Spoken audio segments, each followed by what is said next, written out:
Bonjour à toutes et à tous et ravi de vous retrouver. Alors, on parle beaucoup d'IA générative, évidemment, souvent sous l'angle de la performance technologique, de la course aux outils ou du risque réglementaire. Mais sur le terrain, eh bien, l'arrivée de l'IA, elle crée surtout des réactions assez polarisées. Il y a ceux qui veulent en mettre partout, tout de suite, et puis ceux qui freinent par peur, par défiance.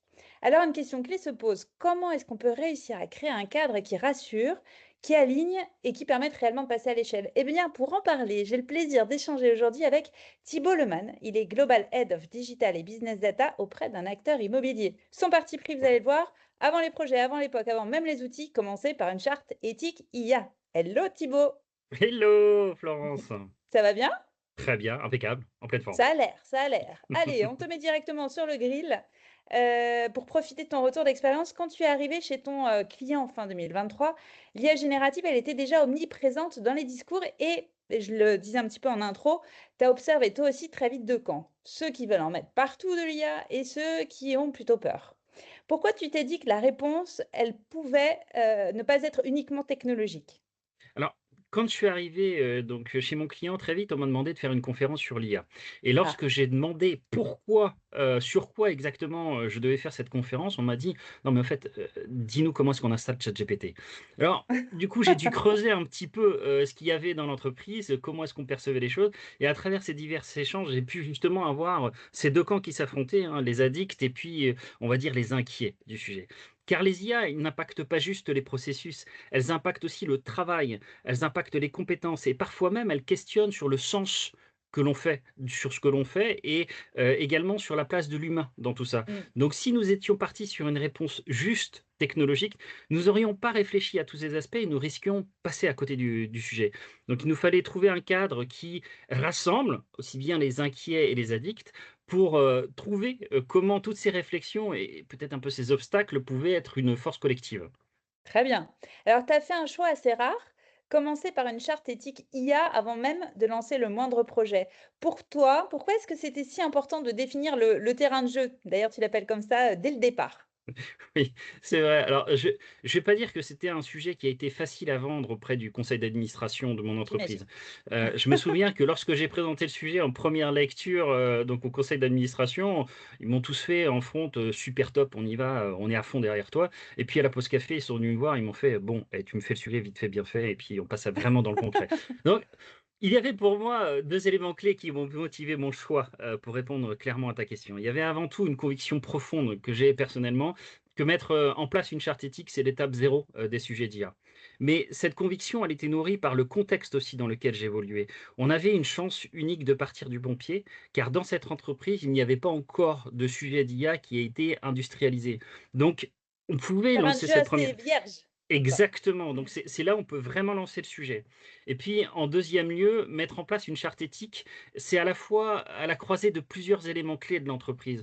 On est à la fois sur les RH, à la fois sur le réglementaire, à la fois sur la compliance. On vient aussi questionner les valeurs de l'entreprise, pardon et donc j'ai vu que plus, un élément, plus comme un élément qui allait fédérer, les 2 Mmh. populations, mes fameux inquiets et mes addicts, que comme une perte de temps.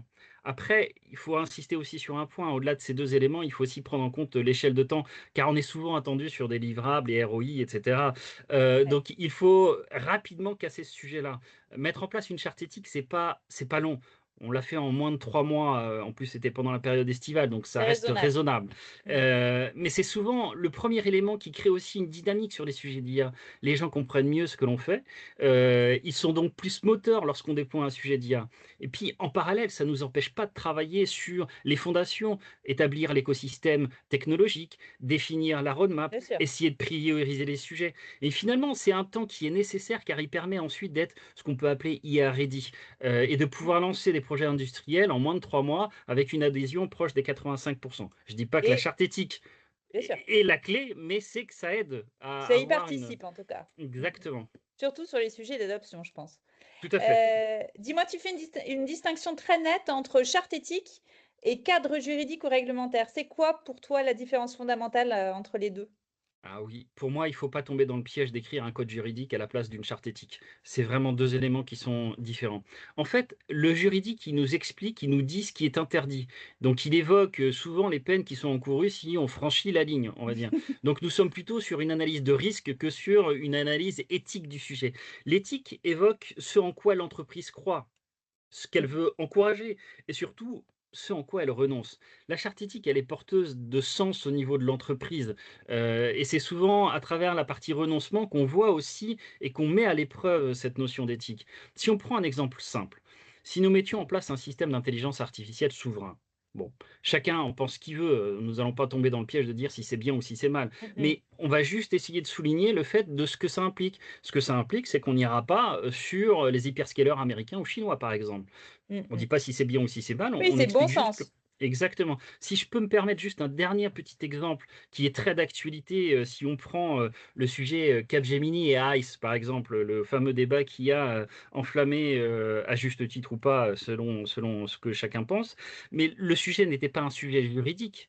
Le sujet était juste que ça allait à l'encontre de la charte éthique qu'ils avaient mis en place.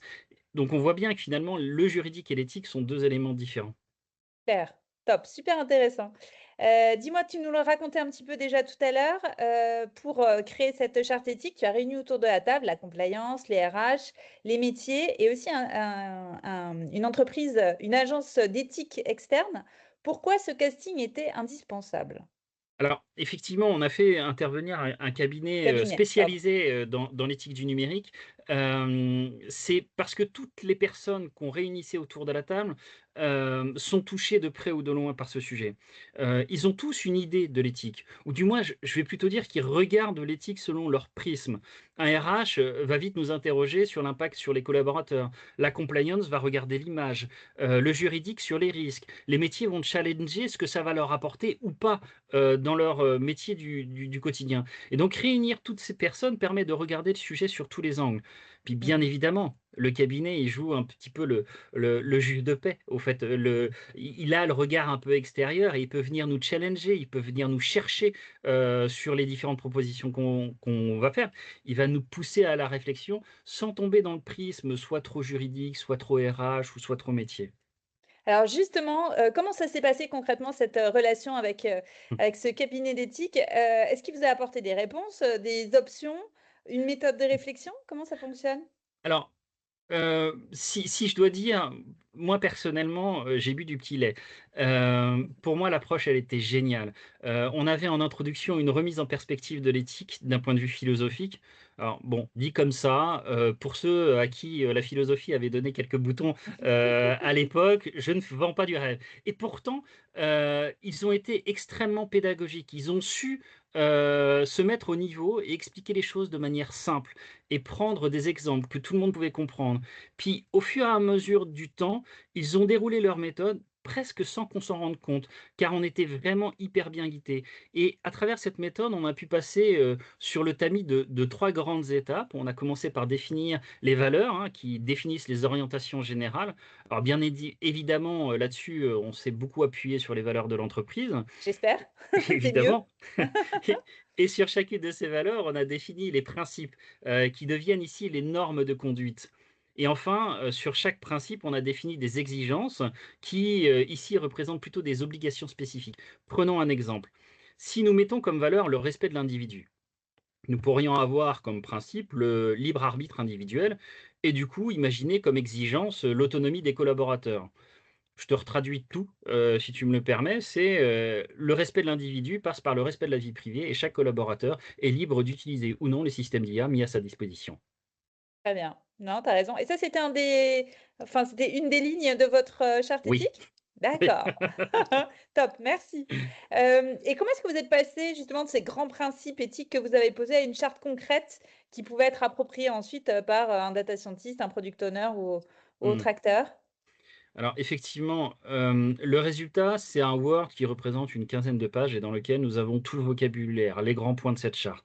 C'est le document de référence. Il pose, pardon, le cadre lorsqu'un doute on doit s'y référer finalement. C'est ça D'accord. le sens. Après, il faut le rendre un tout petit peu plus digeste et appréhendable par tous. Et donc pour ça, on a travaillé un véritable plan de communication.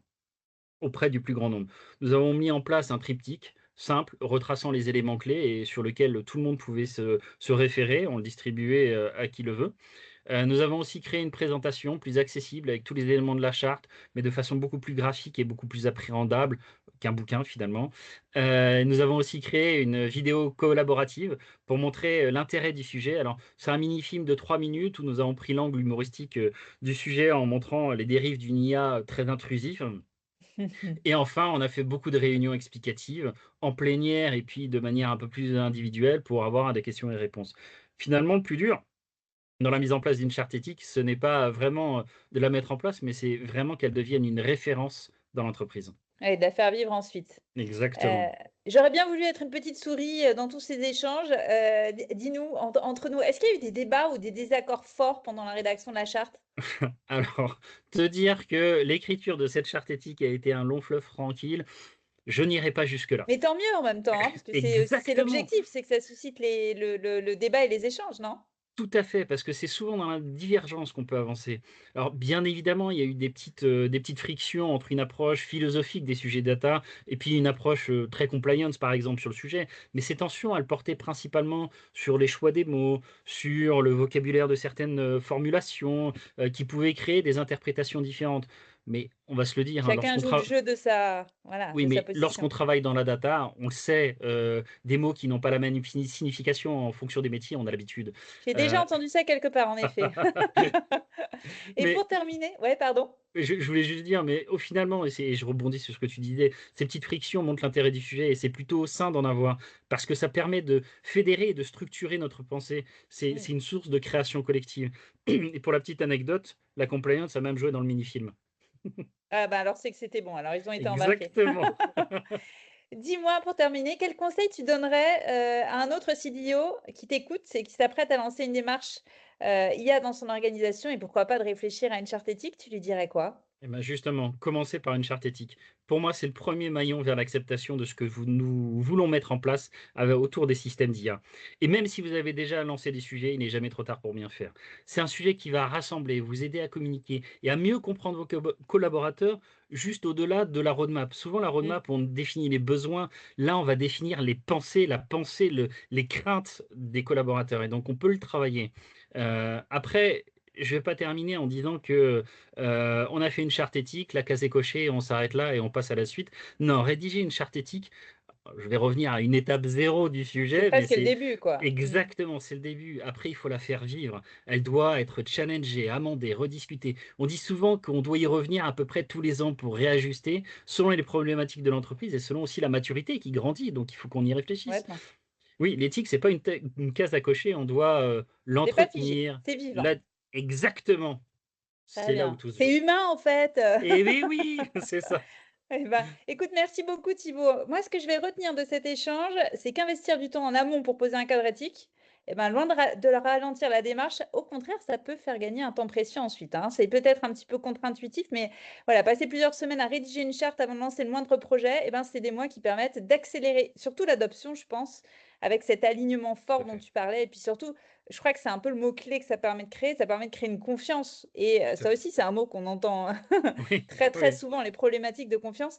Et c'est un paramètre qui est profondément humain et je pense que ça fait vraiment partie aussi des clés de voûte de toute transformation data réussie. Je pense que tu seras d'accord avec moi. tout à fait aligné avec ce que tu viens de dire. Top. Si on a envie de continuer à échanger avec toi sur ce sujet, on peut te contacter où? Sur LinkedIn? Sur LinkedIn, Eh ben principalement sur voilà. LinkedIn ou, on peut me contacter aussi par email, mais tout est sur LinkedIn. Eh ben parfait. Eh ben Thibaut, merci beaucoup et puis Merci beaucoup à très, très Florence. bientôt. Au plaisir, oui.